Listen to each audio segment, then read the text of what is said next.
दोस्तों, बांग्लादेश की राजनीति को इन तीन स्टूडेंट्स ने बदल कर रख दिया।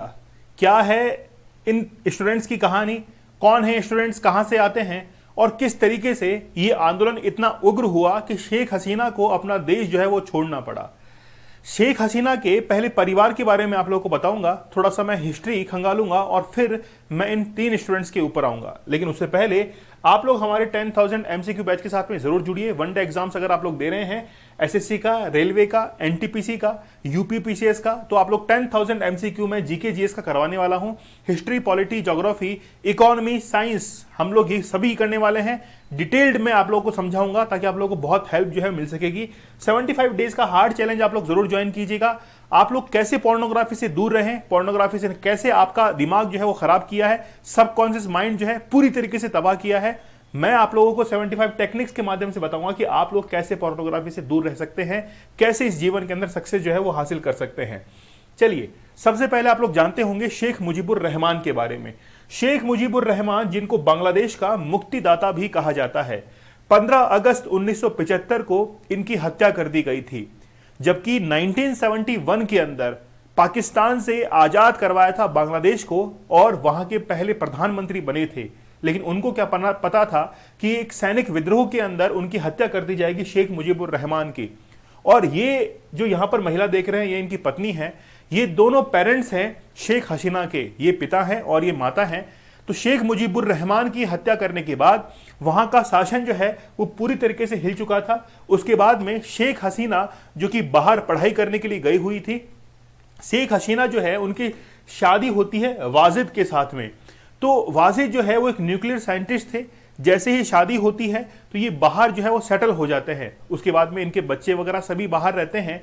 लेकिन फिर शेख मुजीबुर रहमान की हत्या करने के बाद में आवामी लीग को कोई भी संभालने वाला नहीं था। इसलिए शेख हसीना वापस से आती है अपने देश के अंदर और वहां पर आने के बाद अपनी पार्टी को ज्वाइन करती है। पार्टी की वो लीडर भी बनती हैं और बाद में 1991 के अंदर कुछ ऐसा हुआ बांग्लादेश के अंदर कि उनको प्रधानमंत्री जो है वो अनाउंस कर दिया गया। 1996 से लेकर 2001 तक वो बांग्लादेश की प्रधानमंत्री रहती है। 2001 से लेकर 2009 तक वो विपक्ष की नेता रहती हैं और 2009 से लेकर 2024 तक लगातार 15 साल तक वो बांग्लादेश की प्रधानमंत्री रहती हैं। लेकिन वो तीन वजह कौन सी है जिसके चलते आज बांग्लादेश की प्रधानमंत्री शेख हसीना नहीं रही है? पहली वजह तो ये है कि स्टूडेंट्स जो आरक्षण कर रहे थे उनकी उन्होंने नहीं सुनी और जो आरक्षण का मुद्दा था इसको बड़े हल्के में लिया। दूसरा, हाल ही के अंदर मेट्रो के अंदर आग लगाई गई थी बांग्लादेश के अंदर। वहां पर शेख हसीना मौजूद थी और वहां पर उन्होंने सांत्वना जो है वो भी व्यक्त की थी। लेकिन इस बार जब स्टूडेंट्स आंदोलन कर रहे थे तो पूरी तरीके से चुप्पी इन्होंने साध रखी थी, कोई भी स्टूडेंट्स की तरफ ध्यान नहीं दिया। और तीसरा जो रीजन है उसको मैं सबसे एंड में आप लोग को बताने वाला हूं और आप लोग जानकर बड़ा सरप्राइज करेंगे कि वाकई में ये तो जबरदस्त रीजन था। तो सबसे पहले हम लोग चलते हैं इन तीन स्टूडेंट्स की तरफ कि आखिरकार ये तीन स्टूडेंट जो हैं वो कौन है। देखिए, विद्यार्थी की जो शक्ति होती है वो बड़ी जबरदस्त होती है। शेख हसीना ने इल्जाम लगाया था इनके ऊपर कि ये विद्यार्थी नहीं है, ये आतंकवादी हैं। तो आज सबसे बड़ा चेहरा जो है वो है नाहिद इस्लाम का। नाहिद इस्लाम जो कि ढाका यूनिवर्सिटी के अंदर पढ़ते हैं, स्टूडेंट लीडर हैं। 20 जुलाई की रात को 2 बजे इनको पुलिस के द्वारा अरेस्ट कर दिया गया। डिटेक्टिव जो पुलिस है उनके द्वारा इसको अरेस्ट किया गया, नाहिद इस्लाम को। और उसके बाद में पुलिस अरेस्ट करने के बाद 24 घंटे के बाद ही एक पुल के नीचे अधमरा हालत के अंदर इनको छोड़ दिया गया था। जैसे छोड़ा गया तो इन्होंने बताया कि मुझे रॉड से, डंडों से पीटा गया और उसके बाद में पुलिस वालों ने इस पुल के नीचे इनको छोड़ दिया है। इनका यह कहना था कि अभी हमने लाठी उठाई है, आगे आने वाले समय के अंदर हम लोग हथियार भी उठा सकते हैं। और शेख हसीना की जो सरकार है वो देशद्रोह के अंदर, मतलब गृह युद्ध जो है उसके अंदर इस देश को झोंक रही है, ऐसा इनका कहना था। और उसके बाद में 26 जुलाई को वापस से इनको उठा लिया गया। देखिए, डंडों से पीटा गया, रॉड से पीटा गया, हॉस्पिटल में एडमिट हुए और 26 जुलाई को वापस से पुलिस ने इनको अरेस्ट कर लिया। पुलिस ने अरेस्ट करने के बाद इनको यह लगा कि वाकई में पुलिस जो है वो इनके ऊपर अत्याचार कर रही है और उसके बाद में इन्होंने एक वीडियो रिलीज किया और वीडियो रिलीज करने के बाद कहा कि ये पुलिस जो है मेरे ऊपर अत्याचार कर रही है, लेकिन हम लोग स्टूडेंट के इस आंदोलन को दबाएंगे नहीं। आप लोग को पता है कि बांग्लादेश के अंदर ये जो लंबा संघर्ष है वो 2018 से ही चलता हुआ आ रहा था। 2018 के अंदर शेख हसीना की जब सरकार थी तो लगभग 4 महीने के आंदोलन के बाद में ये जो रिजर्वेशन था उसको समाप्त कर दिया गया था, लेकिन हाईकोर्ट ने इसको वापस से रिज्यूम करने की बात कही थी कि हम लोग इसको वापस से रिज्यूम करेंगे। वापस से रिज्यूम कर दिया गया, लेकिन सुप्रीम कोर्ट ने 56% आरक्षण को 7% तक पर लाकर छोड़ दिया। इससे स्टूडेंट्स विंग जो है वो बड़ी नाराज थी कि ये जो है वो एक बड़ा खेला चल रहा है।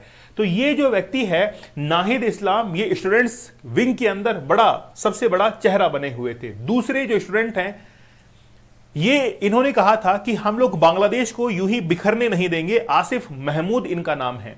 तो आसिफ महमूद जो है वो ढाका यूनिवर्सिटी के अंदर लैंग्वेज के स्टूडेंट हैं और वहीं पर रहते हुए 26 जुलाई को इनको भी अरेस्ट कर लिया गया। जिस प्रकार से नाहिद इस्लाम को अरेस्ट किया गया था उनके साथ में ही इनको भी जो है वो अरेस्ट किया गया। ये भी फिर बाद में इनकी पिटाई की गई, बेहोशी के इंजेक्शंस दिए गए और उसके बाद में जबरन जो है वो इनका एक वीडियो बनाया गया और वीडियो के अंदर ये कहते हुए नजर आए थे कि इस आंदोलन को वापस ले लिया जाए। मतलब ये स्टूडेंट से ये अनुरोध कर रहे थे कि इस आंदोलन को वापस ले लो, हम लोग जो है वो इसके खिलाफ नहीं है, जो भी व्यवस्था है वो बिल्कुल ठीक है। ऐसा वीडियो जो है रिलीज हुआ। बाद में स्टूडेंट्स को यह पता लगा कि ये जो वीडियो रिलीज हुआ है ये कहीं ना कहीं दबाव के अंदर बनाया गया है और उसके बाद में इसको स्प्रेड किया गया है। तो आसिफ महमूद जो है आज उन्होंने ये कहा, जैसे ही बांग्लादेश की पीएम शेख हसीना भारत के अंदर आती हैं उसके बाद इन्होंने कहा कि हम बांग्लादेश के अंदर मार्शल लॉ मतलब सैनिक जो शासन है इसको भी बर्दाश्त नहीं करेंगे और हम लोग उसको भी जो है वो हटाएंगे, यहां पर लोकतंत्र को बहाल करेंगे। ये कहना है आसिफ महमूद का, जो कि ढाका यूनिवर्सिटी से ही बिलोंग करते हैं। तीसरे जो व्यक्ति हैं वो बड़े सेंसिटिव हैं, ह्यूमन राइट्स के लिए जबरदस्त जो है इन्होंने लड़ाई की। अबू बकर मजूमदार जो है इनका नाम है। इन्होंने एक छोटी सी स्टूडेंट्स की एक पार्टी भी बनाई थी जो कि ह्यूमन राइट्स जो वायलेट करते हैं उनको ह्यूमन राइट्स वापस दिलाने के लिए पार्टी बनाई गई थी। साथ में ही जो डिस्क्रिमिनेशन होता है, जो भेदभाव होता है स्टूडेंट्स के साथ में, उनके लिए एक अलग पार्टी जो है वो खड़ी की थी। इनका ये कहना था कि हम लोग स्टूडेंट्स के ऊपर ये अत्याचार नहीं होने देंगे। इनका भी एक वीडियो जो है वो बड़ा वायरल हुआ था जिसमें कहते हुए नजर आए थे कि स्टूडेंट जो है वो इस आरक्षण को समाप्त करके रहेंगे। मतलब ये पूरी तरीके से आरक्षण के खिलाफ थे। 1971 के जो वॉर फाइटर्स थे उनके परिवारजनों को आरक्षण दिया गया था, उसके सख्त खिलाफ थे और ये कह रहे थे कि हम किसी तरीके से ह्यूमन राइट जो है उसका वायलेशन नहीं होने देंगे। तो ये बेसिकली यहां पर 3 स्टूडेंट्स थे जिन्होंने पूरी तरीके से राजनीति को बदल दिया है। अब शेख हसीना भारत के अंदर हैं। उन्होंने कल शाम को 5 बजे जो हिंडन एयरपोर्ट है वहां पर इन्होंने लैंड किया था। अब इनका ये प्लान है कि वो लंदन जाएंगी और लंदन से फिनलैंड जो है वो जा सकती हैं अपनी बहन के साथ में। बेसिकली तीसरी वजह मैं आप लोग को बताने वाला था। देखिए 3 वजह मैंने आप लोग को बताई थी कि आखिरकार शेख हसीना की सरकार जो है वहां से हटी क्यों।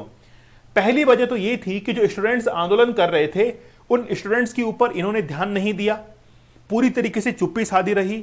दूसरी बात, जब मेट्रो के अंदर आग लगाई गई थी बांग्लादेश के अंदर, उस पर तो आंसू बहाए थे शेख हसीना ने, लेकिन जब स्टूडेंट्स वहां पर आंदोलन कर रहे थे तो कुछ भी जो है वो शेख हसीना ने नहीं कहा था। लेकिन तीसरी जो वजह है वो सबसे बड़ी वजह इसके अंदर बन के आई थी और तीसरी वजह यह है कि जितने भी स्टूडेंट्स आंदोलन कर रहे थे उनको इन्होंने आतंकवादी टेररिस्ट जो है वो करार दिया था और यह कहा था कि पाकिस्तान के समर्थन से ये सभी जो है वो आंदोलन कर रहे हैं और पाकिस्तान इनको समर्थन कर रहा है, इनको पूरी तरीके से बरगला रहा है और आज ये आतंकवादी का रूप लेकर हमारे सामने खड़े हैं।